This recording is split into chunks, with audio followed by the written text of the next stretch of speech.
بسم الله الرحمن الرحيم. السلام عليكم أعزائي أحبتي المشاهدين ورحمة الله وبركاته. رمضان كريم علينا وعليكم وعلى جميع أمة محمد، أعاده الله علينا بالخير والأمن والأمان. كما عودناكم أحبتي أن نلتقي بكم بحلقة جديدة من برنامجكم، برنامج سوالف رمضان، من على شاشة قناة الثغرة الإعلامية. وضيف جديد، حقيقة ضيف مميز، إعلامي مبدع في مجال الإعلام، للاستمتاع بجمال الحديث معه. فابقوا معنا بعد هذا الفاصل.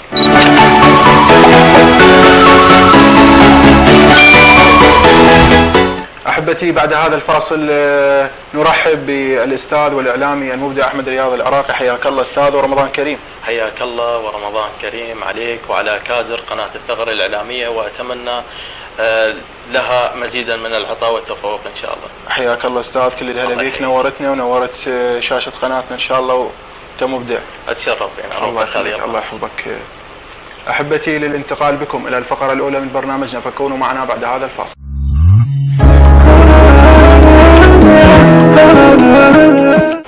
أحبتي، بعد هذا الفاصل ننتقل بكم إلى الفقرة الأولى من برنامجنا، ونرحب مرة أخرى بالأستاذ أحمد. حياك الله أستاذ. حياك الله. فقرتنا الأولى تقول أنه تعرف هويتك وبطاقتك الشخصية للسادة المشاهدين وبدايتك في مجال الإعلام. أحمد رياض زبون المالكي، الاسم الفني في الوسط الأدبي والإعلامي أحمد رياض العراقي. حياك الله. مواليد 1988، متزوج، أعمل صحفي، وحاليا مسؤول إعلام مقامين قضاء القرنين. حياك الله، وإن شاء الله إبداع متواصل. الله يخليك. واستمرار. مساعيك في مجال الإعلام كانت مساعي كثيرة وكانت مساعي متنوعة. نعم. منو اللي وقف بجانبك وساعدك فيها؟ طبعا لا أنسى من هم أصحاب الفضل الأكبر. بداية أشكر الأستاذ عباس الفياض، مدير شبكة الإعلام العراقي في المنطقة الجنوبية، والأستاذ محمد العبادي، مدير مكتب قناة آفاق، وأخي وزميلي علي المالكي، الآن يعمل في قناة آسيا. نوجه لهم تحية. أكيد تحية. الله يحفظك. أحمد، متى بدأت الموهبة مالتك في مجال الإعلام، أو يعني صارت عندك؟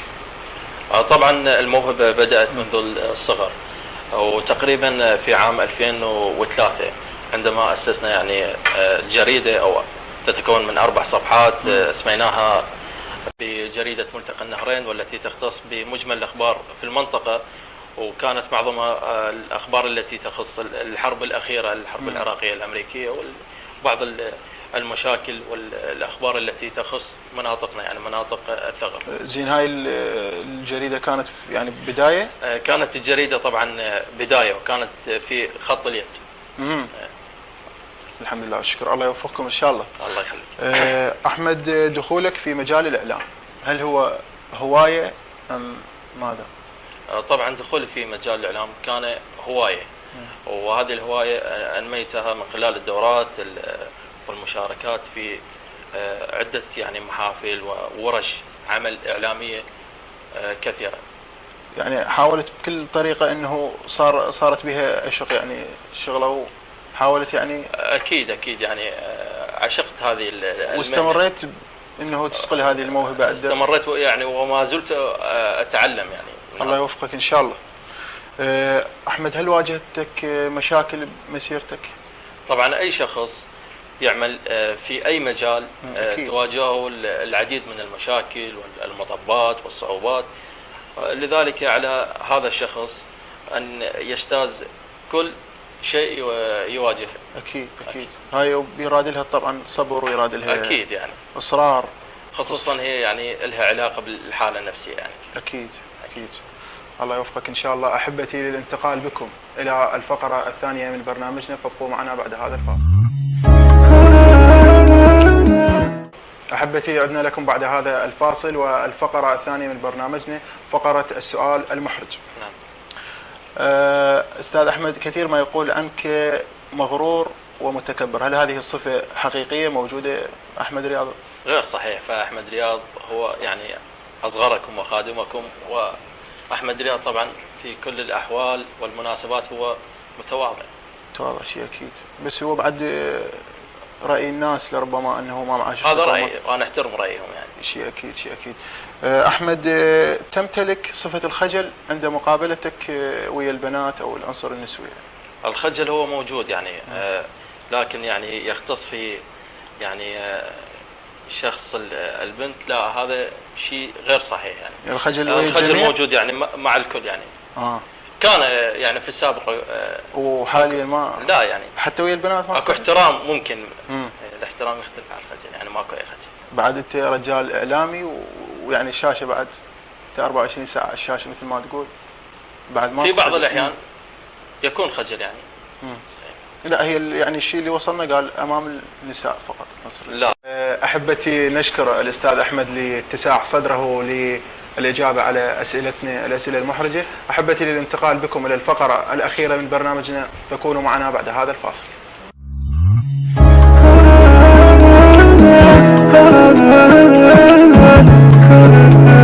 احبتي بعد هذا الفاصل عدنا لكم الفقره الاخيره من برنامجنا، وخاف تعبناك اليوم استاذ احمد. لا بالعكس، حياك الله. مواقع التواصل الاجتماعي، نعم، ماذا اضافت الى احمد رياض؟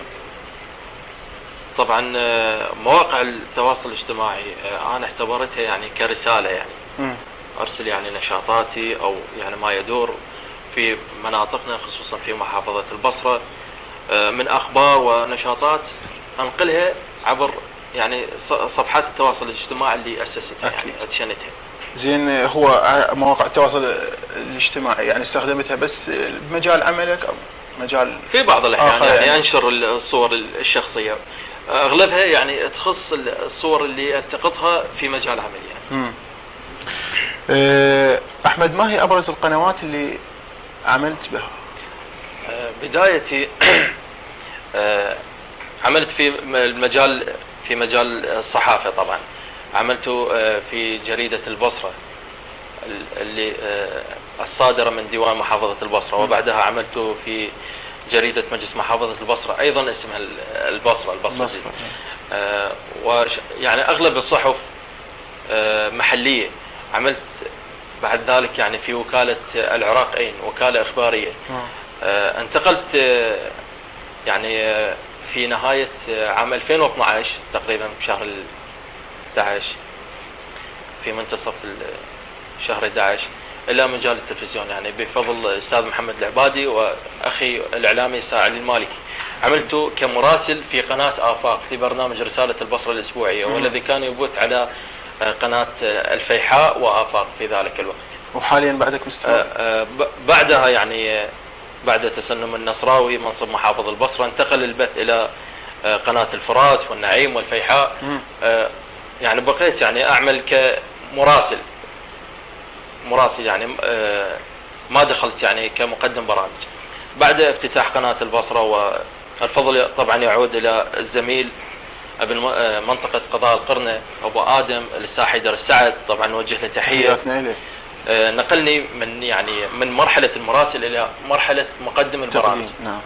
فقدمت لحد 46 حلقه من برنامج رساله البصره الاسبوعيه. الله يوفقك ما شاء الله. اعداد وتقديم يعني. اعداد وتقديم. بعدها انتقلت الى قضاء القرنه. هسه انت حاليا في قضاء القرنه مسؤول اعلامي، ومسؤول على مجموعه تواصل خدميه، ومؤسس موقع تواصل من خلاله يعني نستقبل شكاوى ومقترحات وننقل جميع النشاطات وكل ما يدور في قضاء القرن. الله يوفقك ان شاء الله. الله يخليك. كما نعلم، نعم، احمد رياض كنت شاعر. نعم. ما سبب عزوفك حاليا يعني عن الشعر او تركت هذا المجال؟ والله كما اسلفت انه دخولي في مجال الاعلام دخول يعني في عام 2012 ابتعدت كثيرا عن مجال الشعر والادب الشعبي بسبب انشغالي يعني في العمل، خصوصا يعني عمل قنوات وطريق متعب، وكان يعني العمل يومي. أكيد. ومسافة بعيدة يعني 95 كيلومتر ذهاب و95 إياب. نعم. يعني لا أستطيع أن أستمر في مجال الشعر فترة. أكيد. أحمد، هل حربت من قتلة النجاح في مجالك؟ كثير. وما زلت أعاني يعني من هذه المشكلة. وما زلت. زين، شنو علاجها؟ لو ما لها علاج؟ والله علاج انه انت انجح، استمر بمسيرتك يعني.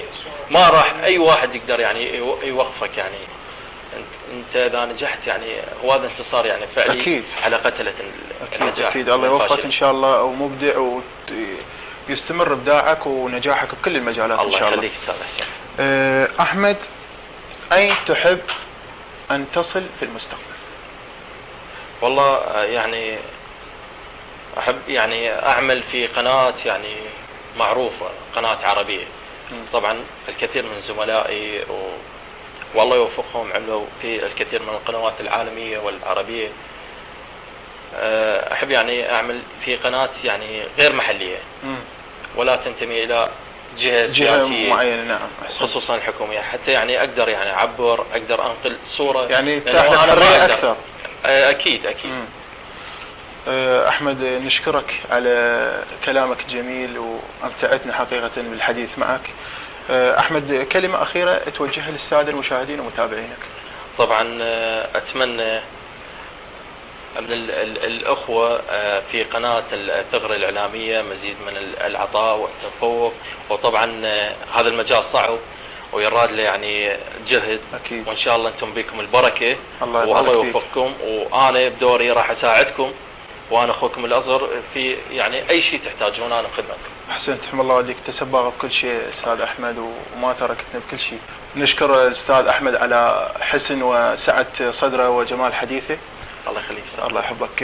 أحبتي المشاهدين، نشكركم على حسن المتابعة واللقاء بكم بحلقة جديدة وضيف جديد، فكونوا معنا.